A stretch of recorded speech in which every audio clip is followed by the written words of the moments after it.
Resigning from office with my last day being January 5th, 2026, and I look forward to seeing many of you again sometime in the future. May God bless you all, and may God bless America. Washington braced for shockwaves. Reporters packed into the Capitol Press Gallery, their cameras ready, anticipating yet another explosive chapter in the saga between President Donald Trump and Congresswoman Marjorie Taylor Greene. For months, they had been political allies, Massachusetts GA champions standing shoulder to shoulder. But now, whispers of a public fallout had set the city on edge, the kind of story that could dominate headlines for days, if not weeks. As Greene's video statement went live on social media, the room fell silent. Her message was clear: she would resign from Congress on the 5th of January 2026. The news hit like a thunderclap. Trump's former loyalist, one of his most prominent defenders in the House, stepping down. Few had expected it. In the video, Greene's voice was steady, almost calm.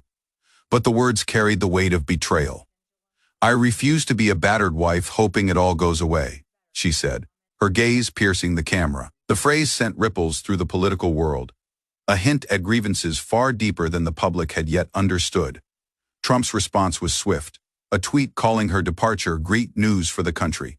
Yet, the timing raised questions. Only days earlier, Greene had been pressing for transparency on the Epstein files, demanding the release of documents that had long been a point of contention. Her insistence had reportedly infuriated Trump, who publicly branded her a traitor and encouraged a primary challenger to unseat her. As reporters scrambled to interpret the unfolding drama, the question on everyone's mind was simple. What had pushed Greene, a staunch ally, to walk away from power? And why now, when the Epstein files were about to become a national headline? In interviews over the past week, Greene had appeared resolute, even defiant, vowing to stand with survivors and fight for disclosure. But the resignation announcement hinted at something more: a political calculation, a personal breaking point, or perhaps both. And behind her composed statement, insiders whispered of private conversations, of pressure and threats that no camera had captured. Outside the Capitol, the usual bustle seemed muted. Staffers rushed through corridors, aides whispered urgently in hallways, and members of Congress exchanged tense glances. For weeks, the MAGA base had rallied behind Greene, viewing her as a fearless defender of their agenda. Now, uncertainty spread like wildfire. What would her departure mean for the party, for Trump, for the next election cycle? And then came the chilling pause.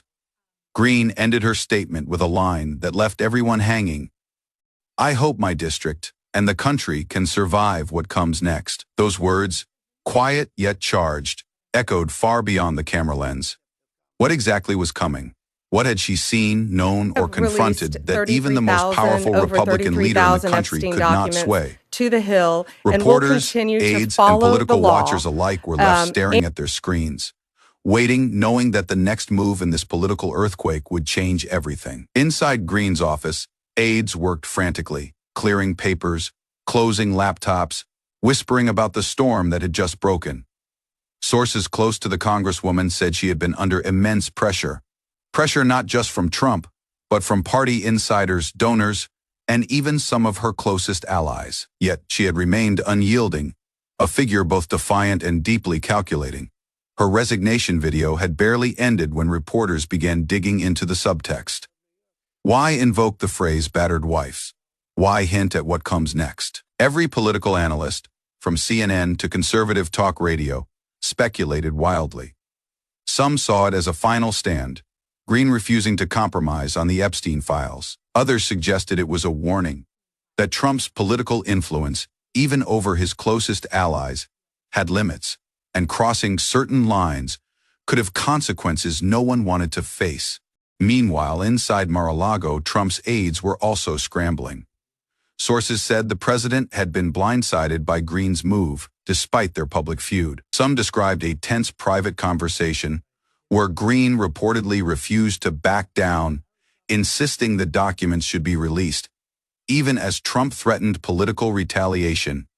And then the whispers began, quietly at first, then louder, circulating through Capitol Hill and newsrooms alike.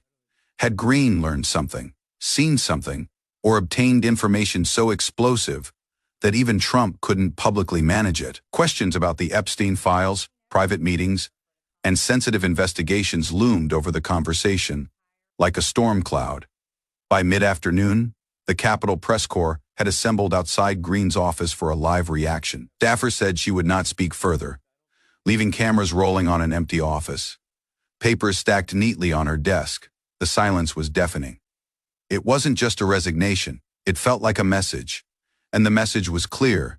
There was more beneath the surface than anyone was being told. Even Greene's own allies were in shock. Some had predicted a political squabble, maybe a temporary cooling off period, but a full resignation that was unprecedented. And as the day wore on, chatter among Capitol insiders grew darker.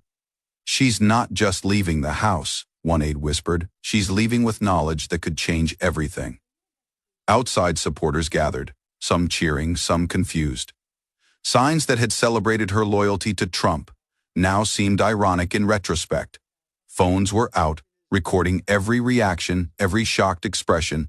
Social media erupted with speculation. What had caused the rift? 33,000 And more Epstein importantly, documents what to would the Greene Hill, reveal and next? we'll continue to follow Because the one thing law. was certain. This wasn't the end of the story.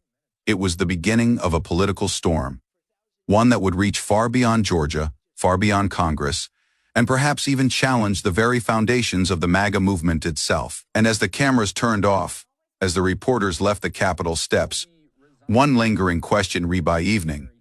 Washington was buzzing like a city on the brink of chaos. News outlets ran non-stop coverage, analysts dissecting every word of Greene's resignation video. Late-night pundits debated what had triggered her sudden decision, replaying the feud with Trump, her calls for Epstein files to be released, and her public insistence that she wouldn't be silenced inside Greene's home. Sources described an atmosphere that was almost cinematic. Lights dimmed, doors locked, phones constantly buzzing. Friends and aides whispered of documents, recordings, and messages, things that had never seen the light of day. Rumors swirled that she had quietly consulted legal teams, journalists, and even some unnamed federal officials before dropping the bombshell. Meanwhile, Capitol insiders admitted to feeling a chill, a sense that Greene's resignation was not merely political, but strategic. "She's not leaving out of weakness," one aide said. "She's leaving out of power, and trust me, she's taking leverage with her."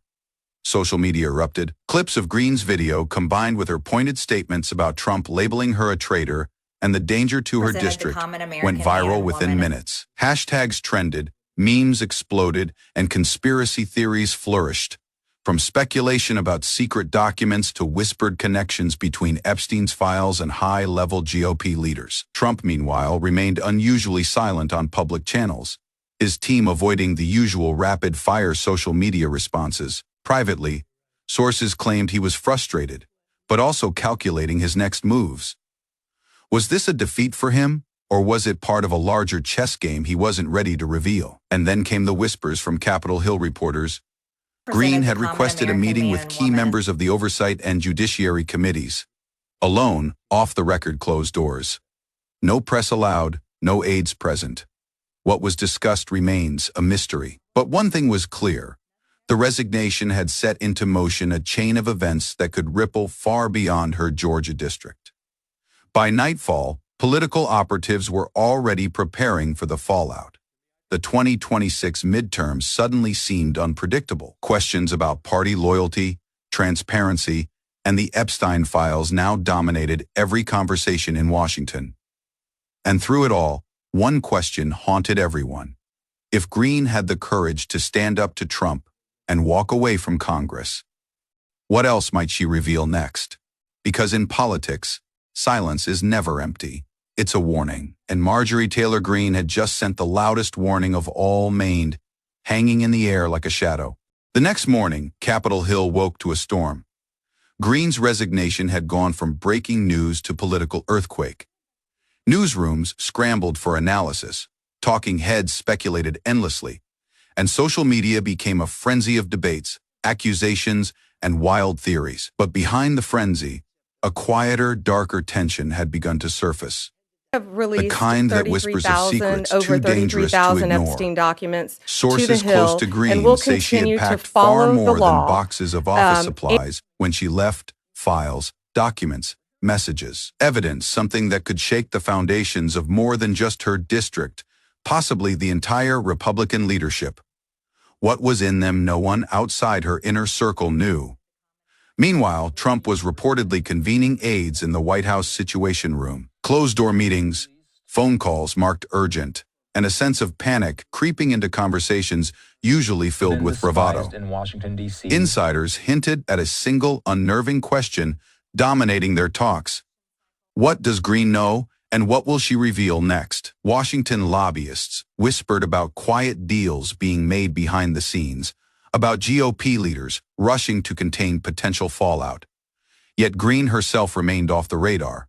No interviews, no public statements beyond her resignation video. Some speculated she was preparing for something bigger, a revelation that could disrupt the upcoming 2026 midterms in ways no one could predict. And then the calls started, anonymous messages, cryptic emails, even veiled warnings from unnamed sources in politics and media. One close aide reportedly told her, "They're watching your every move. Be careful what you do next." Greene's response was calm, almost chilling in its confidence. "Let them watch. They'll see what I've always Presented known." the By common late American man afternoon, and woman. reporters noticed a strange pattern. Offices of key Congress members suddenly inaccessible. Staffers tight, lipped, hearings postponed. A Capitol insider muttered, "This isn't just politics anymore. Something's coming, and it's big." As the sun set over Washington, Greene's Georgia district sat in stunned silence. Residents watched the news, scrolled the internet, and whispered to each other. Questions hung heavy in the air. What did Greene take with her? What secrets did she hold? And most importantly, who would be affected next? The clock was ticking. The world was watching. And one thing was certain. This resignation was not the end of Marjorie Taylor Greene's story. It was only the beginning because in politics, the quietest moves often have the loudest consequences. And somewhere, in the shadows of Capitol Hill, the question no one dared ask, yet everyone wanted answered, lingered. What will Marjorie Taylor Greene reveal next? And who will survive when she does? What does Marjorie Taylor Greene know that no one else can speak about?